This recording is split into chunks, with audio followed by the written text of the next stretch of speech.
ఎన్నికలు జరిగిన సందర్భంలో ఎక్కడైనా సరే జర్నలిస్టులు ఆ ఎన్నికల్లో ఓటమి గెలుపు సంబంధించిన వార్తలు రాస్తుంటారు. ఇది ఇప్పటిది కాదు, ఆనవాయితీగా వస్తుంది.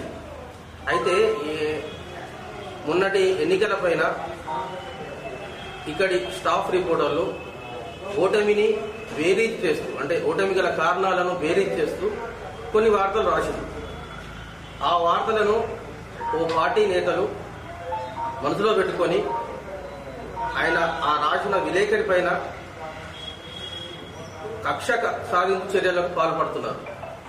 దీన్ని ముక్తకంఠంతో అందరం ఖండిస్తున్నాం.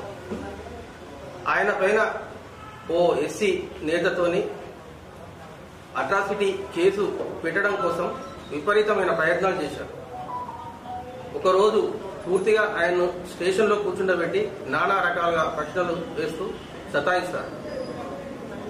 అంతకుముందు 4-5 సార్లు ఫోన్ చేసి మీరు స్టేషన్కి రావాలి, మీ పైన ఫిర్యాదు వచ్చింది అంటూ సతాయిస్తున్నారు. ఈ పద్ధతిని పూర్తిగా ఖండిస్తున్నాం. దీనిపైన జర్నలిస్ట్ జేఏసీ ఒక నిర్ణయానికి వచ్చింది. ఇప్పటి నుంచి కాంగ్రెస్ పార్టీకి సంబంధించిన ఏ మీటింగ్ అయినా సరే, ఏ ప్రెస్ మీట్ అయినా సరే ప్రతి ఒక్క జర్నలిస్ట్ హాజరవుతాడు.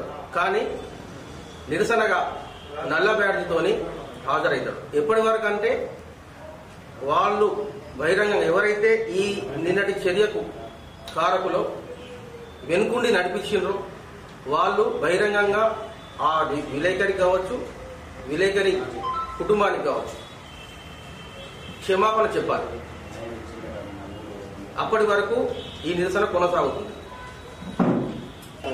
ఇలాంటి ఘటనలు పునరావృతం కావు అని ఖచ్చితంగా కాంగ్రెస్ అధికారంలోకి వచ్చే ముందు ప్రతి నాయకుడు విలేకరుని గౌరవిస్తూ ఎన్నో సభల్లో, ఎన్నో ప్రెస్ మీట్లలో వాళ్ళు ప్రసంగాలు చేసి, మరి ఆ ప్రసంగాలను నిన్న జరిగింది, మొన్న జరిగింది. మొన్న ఒక భీంపూరు వాస్తవుడైన ఒక విలేకరి మీద కూడా కొంతమంది అధికారులు ప్రెస్ మీట్ రిలీజ్ చేయడం నిజంగా బాధాకరం. అసలు ప్రజాస్వామ్యంలో ఎవరేం చేయాలో వాళ్ళ పని వాళ్ళు చేసుకుంటేనే బాగుంటుంది. విలేకరి పని పోలీస్ చేయడం, పోలీస్ పని విలేకరి చేయడం ఎంతవరకు సమంజసం. అది వాళ్ళ మనస్తత్వానికి అర్థమై ఉండాలి, లేదంటే వాళ్ళ ఇంగిత జ్ఞానానికి వదిలిపెట్టేద్దాం. కానీ ఇలాంటి ఘటనలు పదే పదే పునరావృతం అవుతా ఉంటే మనమందరం ఐక్యతగా ఉండి ఈ ఖండించకపోతే ఈ పరిస్థితులు చాలా దారుణంగా అయ్యే అవకాశం ఉంది. ఒకవేళ వాళ్లకు వార్తలు నిజం కాదు అన్నప్పుడు ఒక ఖండని ఒక ప్రెస్ మీట్ పెట్టు, రోడ్డు మీద వచ్చి కూర్చో, లేదంటే ఆయన్ని విమర్శించు, లేదంటే కోర్టుకెళ్ళు, నువ్వు డిఫర్మేషన్స్ ఉంటాయి. ఇదేంది ప్రత్యక్ష దాడులు, కంప్లైంట్ చేసుడు, ఎస్సీ అట్రాసిటీ అనుడు, ఎస్టీ అట్రాసిటీ అనుడు, బెదిరింపులు, ఫోన్ కాల్స్ చేసుడు, పిలిపించుడు. అరే ఎవరైనా పాలర్ అనుకుంటున్నావు పిలిపించడానికి? నీ దగ్గర కంప్లైంట్ వస్తే నువ్వు ఎఫ్ఐఆర్ చేయి, ఎంక్వైరీ చేయి, అది తేల్చాల్సింది కోర్టు. నువ్వు పిలిపించి బెదిరియడం కాదు. ఈ చర్యలు మీరు ఒక కుర్చీలో కూర్చొని అసలు మీకు ఎట్లా ఆలోచన వస్తుంది ఇట్లా చేయాలని? కానీ అసలు ఎట్లా మీది మీరు సమర్థించుకుంటారో ఆ డిపార్ట్మెంట్ కానీ, ఆ డిపార్ట్మెంట్లో ఉన్నతాధికారులు కానీ కనీసం వాళ్ళకి హెచ్చరిక జారీ చేసే పరిస్థితిలో కూడా లేరా? అంటే అధికార పార్టీ ఉండాలి, అధికార పార్టీలో నాయకుడు ఉండాలి, వాళ్ళు చెప్తే మేము చేస్తామనే మనస్తత్వాలు ఇది మేము సమర్థించేది కాదు. దీనైతే ఖచ్చితంగా ఖండిస్తున్నాం. ఇక ముందు మాత్రం ఇలాంటి ఘటనలు నిజంగా పునరావృతం అయితే మేమందరం ఐక్యంగా ఎక్కడి వరకు వెళ్ళాలనో అక్కడి వరకు వెళ్తాం. వార్త రాసిన ఆయన మీద డిఫర్మేషన్స్ ఉంటాయి, ఆయన బయట చేసుకుంటారు లీగల్గా. అరే పోలీసు వాళ్ళు పిలిపించి నీ ప్రొసీజర్ ఏముంది, ఆ ప్రొసీజర్ ప్రకారం వెళ్ళి ఒక కంప్లైంట్ వచ్చింది, ఆ సెక్షన్స్ ఏంటి, ఎవరు విచారణ చేయాలి, ఏ స్థాయి అధికారి దానికి రెస్పాండ్ కావాలి, ఎవరు విలువాలనేది కూడా లేదా? ఇప్పుడు నిన్న మొన్న లాడ్జ్ అయిన ఏదైతే ఇచ్చోడు లాడ్జ్ అయిన కంప్లైంట్ ఉందో కనీసం ఆ కంప్లైంట్ కాపీని చూసి ఏ సెక్షన్స్ ఎఫెక్ట్ అయితే ఆ సెక్షన్స్ ఎఫెక్ట్